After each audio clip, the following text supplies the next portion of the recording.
तुलसी के पास दीपक जलाने से क्या फल मिलता है। एक बार माता लक्ष्मी भगवान विष्णु से पूछती है, हे स्वामी, तुलसी के पास दीपक जलाने का क्या महत्व है और रोज शाम को तुलसी के पास दीपक क्यों जलाया जाता है। इससे मनुष्य को कौन सा फल प्राप्त होता है। तुलसी के पास दीपक जलाने की विधि क्या है तथा दीपक जलाते समय कौन से मंत्र का उच्चारण करना चाहिए, कृपया आप मुझे विस्तार से बताइए। तब भगवान विष्णु कहते हैं, हे देवी, आज आपने समस्त मानव जाति के कल्याण के लिए बहुत ही महत्वपूर्ण प्रश्न किया है। आपके इस प्रश्न का उत्तर देने से पूर्व मैं आपको एक प्राचीन कथा सुनाता हूँ, जिससे आपको सभी प्रश्नों के उत्तर मिल जाएंगे। इसलिए आप इस कथा को ध्यानपूर्वक सुनिए। इस कथा को ध्यान से पूरा सुनने मात्र से ही मनुष्य को 100 वर्षों तक तुलसी के पास दीपक जलाने का पुण्य प्राप्त होता है। फिर माता लक्ष्मी कहती है, हे स्वामी, मैं इस कथा को सुनने के लिए बड़ी उत्सुक हूँ, कृपया आप इस कथा को सुनाना प्रारंभ कीजिए। तब भगवान विष्णु माता लक्ष्मी को वह कथा सुनाने लगते हैं। हे देवी, पूर्व काल की बात है। दक्षिण दिशा में तुंगभद्रा नाम की एक बहुत बड़ी नदी है। इस नदी के किनारे पर हरिहरपुर नाम का एक अत्यंत सुंदर नगर बसा हुआ था। उसी नगर में काशी नाम के एक ब्राह्मण निवास करते थे। वे अत्यंत गुणवान, चरित्रवान, धर्म कार्य करने वाले तथा वेदों के मार्ग पर चलने वाले थे। उन्होंने समस्त शास्त्र का अध्ययन किया हुआ था। उस ब्राह्मण की एक पत्नी थी, जिसे लोग दुराचार कहकर पुकारते थे, क्योंकि उसके कर्म ही उसके नाम के अनुसार थे। वह सदैव ही अपने पति को अपमानित करती थी। वह अपने पति के लिए कुवाच्य कहती थी, पति को भयंकर दुख देती थी, पति के लिए कभी भोजन नहीं बनाती थी। उसने अपने पति के साथ कभी शयन नहीं किया, कभी उसके साथ प्रेम से व्यवहार नहीं किया। पति के मित्र, परिवार के लोग घर पर आते तो वह स्त्री उनको अपमानित करके भगा दिया करती थी और स्वयं काम भाव से उन्मत्त होकर निरंतर अन्य व्याभिचारिणी स्त्रियों के साथ घूमा करती थी। उसका मन पति को छोड़कर पराये पुरुषों में लगा रहता था। उसने कभी भी अपने पति से प्रेम से बात नहीं की, किंतु पराये पुरुषों के संग बैठकर बातें करती थी। पराये पुरुषों को मोहित करने के लिए सज धज कर गाँव में घूमने जाया करती थी। कभी वह वन में किसी वृक्ष के नीचे खड़ी रहकर सुंदर पुरुषों की राह देखने लगती और किसी दुष्ट पुरुष को मोहित करके उसके संग भोग विलास किया करती थी। फिर एक दिन वह दुराचारिणी स्त्री वन में जाकर एक वृक्ष के नीचे खड़ी हो गई। उसका चित्त काम वासना से भरा हुआ था।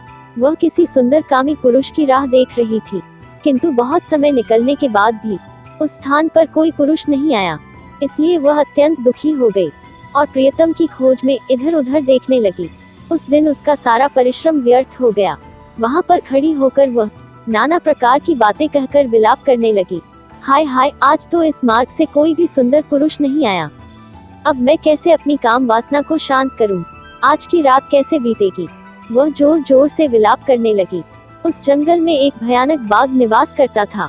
उस पापिनी स्त्री की आवाज सुनकर वह जाग गया और उछलकर उस स्त्री का भक्षण करने के लिए उसके पास आ गया। उस भयंकर बाघ को देखकर उस स्त्री के पसीने छूटने लगे।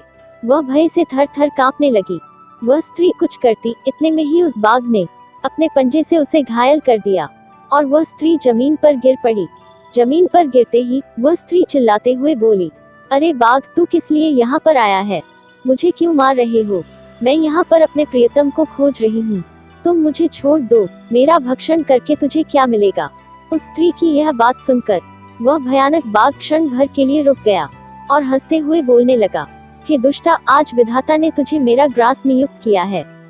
तुझ जैसी पापिनी स्त्रियों का भक्षण करना ही मेरा काम है, तभी मुझे इस शरीर से मुक्ति मिलेगी। वह स्त्री कहने लगी, हे बाघ, तुम कौन हो? मुझे सच सच बताओ, तुम्हें किस कारण से बाघ की योनि में जन्म लेना पड़ा और तुम मुझ जैसी स्त्रियों का भक्षण क्यों करते हो? पहले मुझे सारी बात बताओ और फिर मेरा भक्षण करो। फिर बाघ कहने लगता है, हे पापिनी, मैं तुझे मेरे पूर्व जन्म का वृतांत सुनाता हूँ, किस कारण से मुझे बाघ बनना पड़ा। पूर्व काल में दक्षिण देश में एक नदी थी। उस नदी के तट पर एक नगरी बसी हुई थी।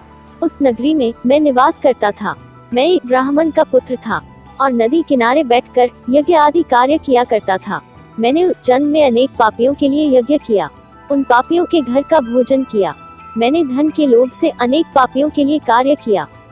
जिन वस्तुओं का दान ब्राह्मण को नहीं लेना चाहिए, उन वस्तुओं का दान भी मैंने ग्रहण किया और दूसरों से धन लेता था। लेकिन कभी वापस नहीं करता था।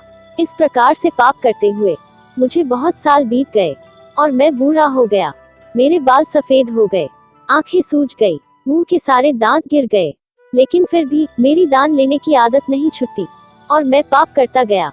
फिर एक दिन मैं धन के लोभ से नदी के किनारे गया और अन्य धूर्त ब्राह्मणों के साथ मिलकर हमने लोगों को ठगा। झूठे मंत्र वचन बोलकर हमने बिना विधि विधान किए ही देवी देवताओं का पूजन किया और बहुत सारा धन दान में ले लिया। फिर उसी स्थान पर एक बीमार कुत्ते ने मेरे पैर में काट लिया और मैं मूर्छित होकर गिर पड़ा। उसी क्षण मेरे प्राण चले गए। फिर यम के दूत उस स्थान पर प्रकट हुए और मुझे पकड़कर यमपुरी ले गए। वहां पर यमराज ने चित्रगुप्त से मेरे कर्मों का लेखा जोखा निकालने के लिए कहा। फिर चित्रगुप्त कहने लगे, हे धर्मराज, इस ब्राह्मण ने घोर पाप किए हैं। इसने दूसरों से झूठ कहकर धन लूटा है, विधि विधान से पूजा ना करके झूठे मंत्र बोलकर भगवान का अपमान किया है, इसलिए यह पापी ब्राह्मण केवल नरक जाने के ही योग्य है। फिर यमराज ने अपने दूतों को आदेश देकर मुझे नरक की अग्नि में डाल दिया। अनेक वर्षों तक नरक की सजा भोगने के बाद मुझे बाघ का शरीर प्राप्त हुआ और मैं इस दुर्गम वन में निवास करने लगा। मैं अपने पूर्व जन्म के पापों को याद करके कभी महात्मा, साधु पुरुष, सती स्त्रियों का भक्षण नहीं करता हूँ। मैं केवल पापी, दुराचारी तथा कुलटा स्त्रियों का ही भक्षण करता हूँ, ताकि मुझे पाप से मुक्ति मिल जाए। इस प्रकार से उस बाघ ने अपने पूर्व जन्म का वृतांत सुना दिया और उस स्त्री से कहने लगा, हे पापिनी, तेरे आचरण से तू कुलटा दिखाई पड़ती है। अपने पति को छोड़कर तू इस वन में अन्य पुरुषों के साथ भोग विलास करने के लिए आई है, इसलिए आज तू मेरा ग्रास अवश्य बनेगी। इतना कहकर उस बाघ ने अपने तीक्ष्ण नाखून से उस पापिनी स्त्री के टुकड़े टुकड़े करके उसे खा लिया। फिर उस स्थान पर यम के दूत प्रकट हुए और उस पापिनी स्त्री को उठाकर यमपुरी ले गए। वहां पर उसे यमराज के सामने खड़ा किया गया। फिर चित्रगुप्त ने उस स्त्री का लेखा जोखा निकालते हुए यमराज से कहने लगे, हे धर्मराज, यह स्त्री तो अत्यंत पापिनी है। इसने घोर पाप किए हैं। इसमें वह व्यभिचार किया है। इसने अपने पति की कभी सेवा नहीं की। अपने पति को भूलकर पराये पुरुषों के संग भोग विलास किया करती थी। उसके पाप को सुनकर यमराज ने उस स्त्री को अग्नि से भरे हुए कुंडों में डालने का आदेश दिया। अनेक वर्षों तक उसे उन कुंडों में पकाया गया। फिर उसे निकालकर दूसरे नरक में डाल दिया गया। इस प्रकार से उसे अनेक वर्षों तक अलग अलग नरकों में डाला गया और नरकों में डालने के बाद वह महापापी स्त्री पुनः पृथ्वी लोक पर आकर चांडाल के रूप में उत्पन्न हुई। चांडाल के घर में जन्म लेकर वह फिर से अनेक पाप करने लगी, व्यभिचार करने लगी, अनेक पापी पुरुषों के संग विहार करने लगी। कुछ समय बाद पूर्व जन्म के पापों के कारण उसे कोढ़ का रोग हो गया और वह भयानक पीड़ा सहन करने लगी। उसका अंग अंग जलने लगा, उसके नेत्रों में पीड़ा होने लगी। इस दुख को सहन करते हुए वह दिन बिताने लगी। फिर एक दिन वह तीर्थ में स्नान करने के उद्देश्य से अनंतपुरा में चली गई। वहां पर वह एक आश्रम के बाहर निवास करने लगी। वहां उस आश्रम में एक तुलसी का पौधा था। अन्य स्त्रियों को वहां पर तुलसी के पास दीपक जलाते हुए देखकर उस पापी स्त्री ने भी वही किया। उसने तुलसी के पौधे के पास एक दीपक जला दिया। फिर उसी रात हृदय घात से उसकी मृत्यु हो गई और यमराज के दूत उसे ले जाने के लिए वहां पर प्रकट हुए। जैसे ही यम के दूत उस पापी स्त्री को पाश में बांधकर ले जाने लगे, तभी भगवान विष्णु के दो पार्षद उस स्थान पर प्रकट हुए और उन्होंने उन दोनों को रोक लिया और कहने लगे, हे दूतों, इस स्त्री को तुम छोड़ दो। यह स्त्री नरक जाने के योग्य नहीं है। तुम किसके आदेश से ऐसा अधर्म कर रहे हो? फिर यम के दूत कहने लगे, हे पार्षदों, हम यमराज के आदेश से इस पापी स्त्री को उठाकर ले जा रहे हैं, किंतु आप हमें किस कारण से रोक रहे हैं? यह स्त्री अत्यंत पापी है, इसे नरक में ले जाने की आज्ञा मिली है। फिर पार्षद कहने लगे, हे दूतों, यह स्त्री तो विष्णु भक्त है, यह नरक जाने योग्य नहीं है। इसमें शाम को तुलसी के पास दीपक जलाया है, इसी कारण से इसके समस्त पाप नष्ट हो गए हैं, इसलिए अब यह नरक जाने के योग्य नहीं है। यह स्वर्ग जाने की अधिकारी बन चुकी है।